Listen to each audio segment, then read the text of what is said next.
I was 12 years old the first time someone looked me in the eye and said, "You're so mature for your age." And I remember the warmth that filled me, not because I fully understood what they meant, but because I saw pride in their face, approval. Like I had just done something right without even trying. What they were really saying, though, was something I didn't hear until much later in life. Thank you for making my life easier. Thank you for not needing anything back. That moment planted a seed. And from then on, I started chasing that feeling. I became the good kid, the responsible one, the one who didn't cry too loud, didn't take up too much space, didn't rock the boat. I knew that being helpful, being kind, being needed was how I would stay safe, loved, valuable. So I got good at scanning the room, reading people's moods like road signs, fixing problems before they became conflicts, showing up with solutions, with softness, with silence. And for a while it worked. People leaned on me, they trusted me. They called me strong, selfless, such a good listener. They came to me for help, but rarely asked how I was doing. And I didn't expect them to, because somewhere along the line, I stopped believing that my feelings were part of the equation. I thought love was a reward for usefulness. But let me tell you something no one warned me about. Being the person everyone counts on becomes a cage when you're not allowed to fall apart. There comes a moment when your body, your soul, your heart all whisper the same quiet, terrifying question. If I stop being useful, will anyone still see me? Will anyone still stay? Psychologists call it enmeshment, a term that sounds clinical but feels like drowning. It's when your identity becomes so entangled in the needs and emotions of others that you forget where you end and they begin.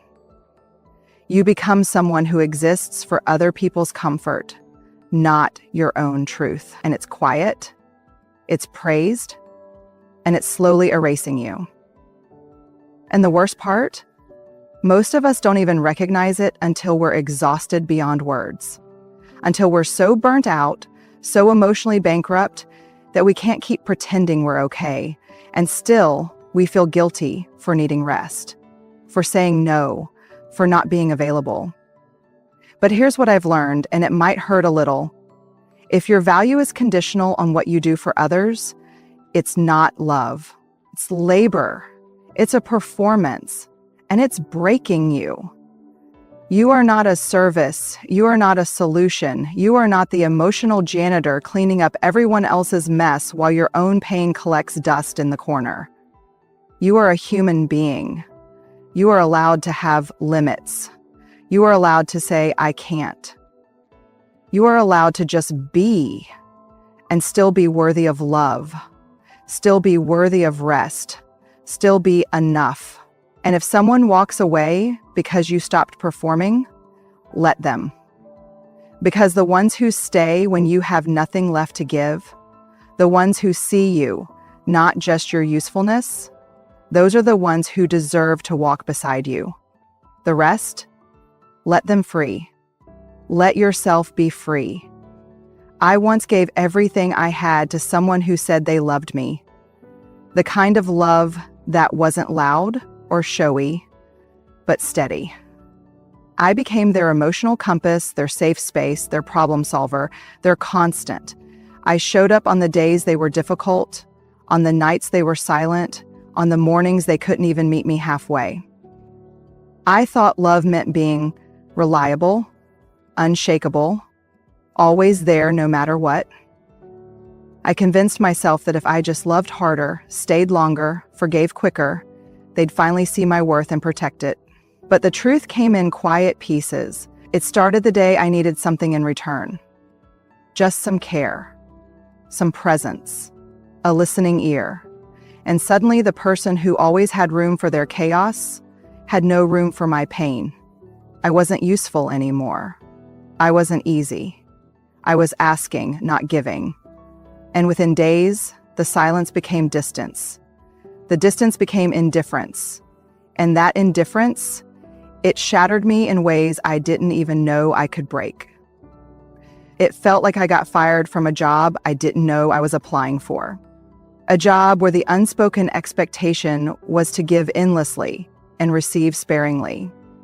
Where the moment I stopped being convenient, I was replaced. And in that silence, I asked the question that cut deepest. Was I ever loved, or was I just used? That question sits heavy, because what we call love sometimes isn't love at all. It's performance-based acceptance. It's, I'll keep you around as long as you meet my emotional needs. It's be everything for me and nothing for yourself. Psychologically, this is rooted in something we rarely name: conditional regard.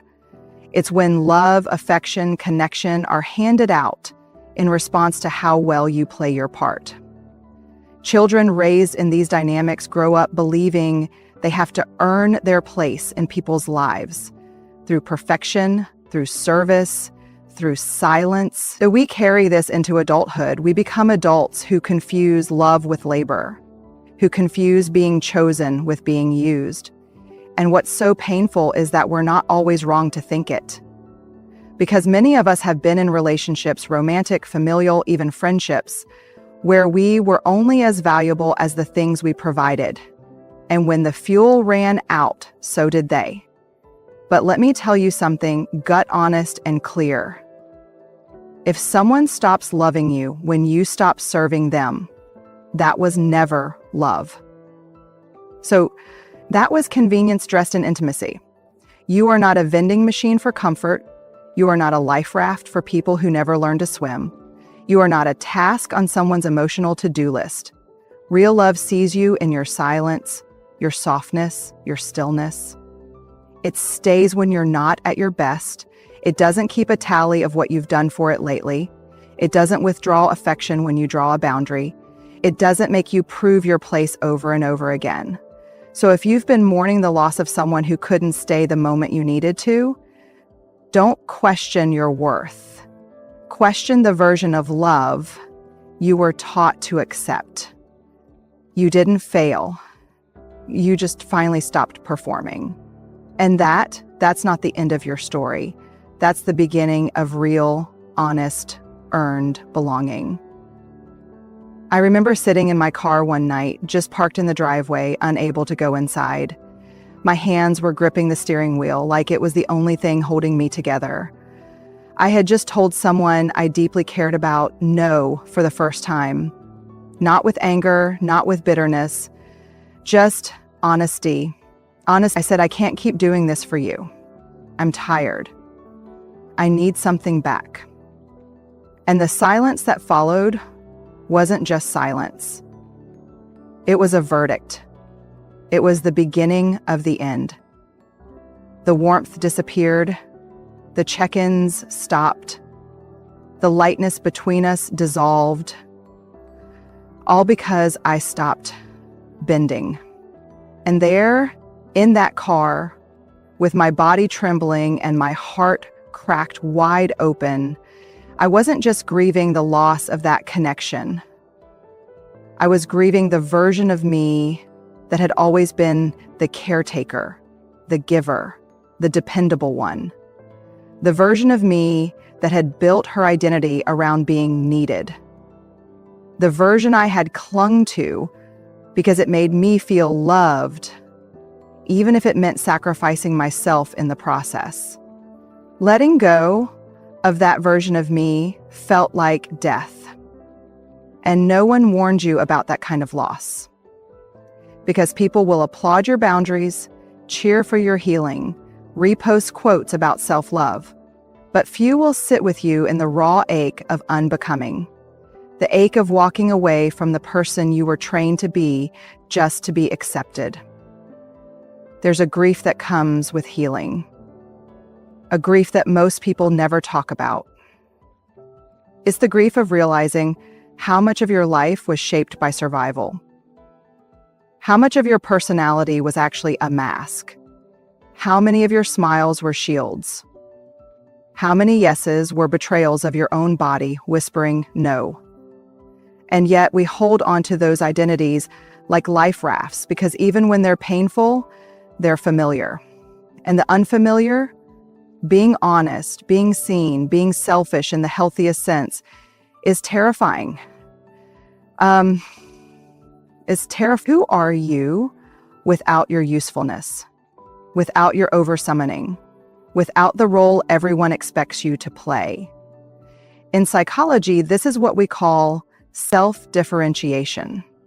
It's the painful but necessary process of separating who you actually are from who you became to make other people comfortable.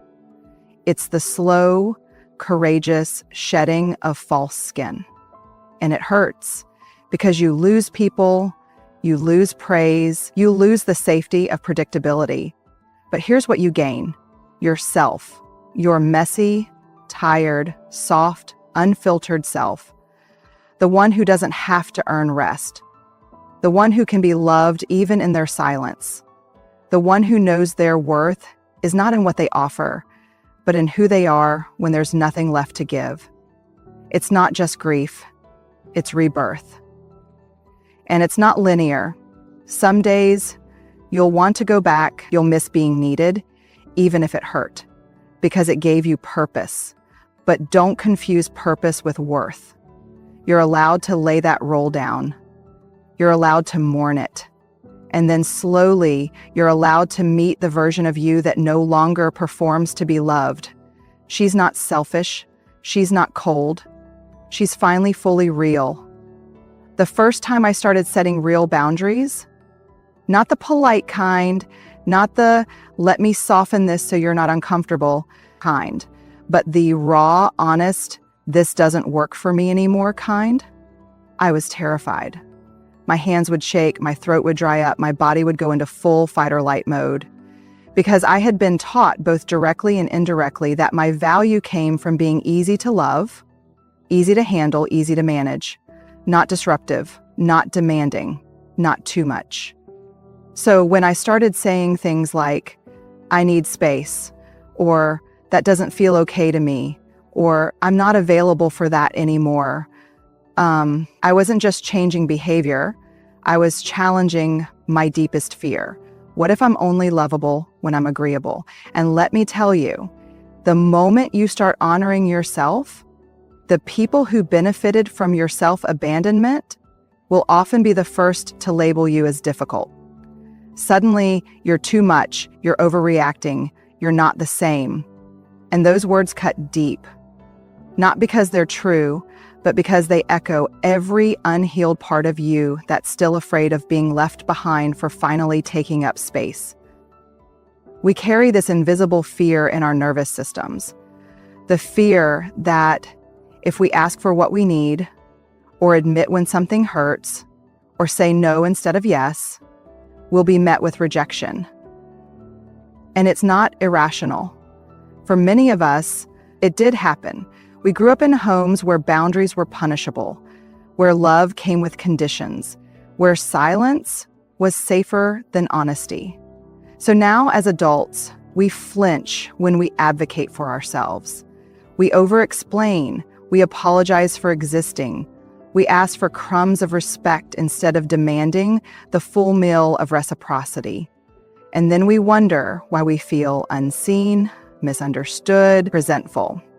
This fear of being too much or not enough is rooted in something psychologists call core shame. It's the belief that if people see the real us, they'll walk away, that we are fundamentally unworthy unless we're performing a version of ourselves that makes others comfortable. So we shrink. We self-silence, we edit our needs down to a whisper. But the truth is this: your needs are not a burden. Your boundaries are not a betrayal. Your truth is not a threat. Let that settle deep in your bones. Because when you start setting boundaries, you're not becoming someone else.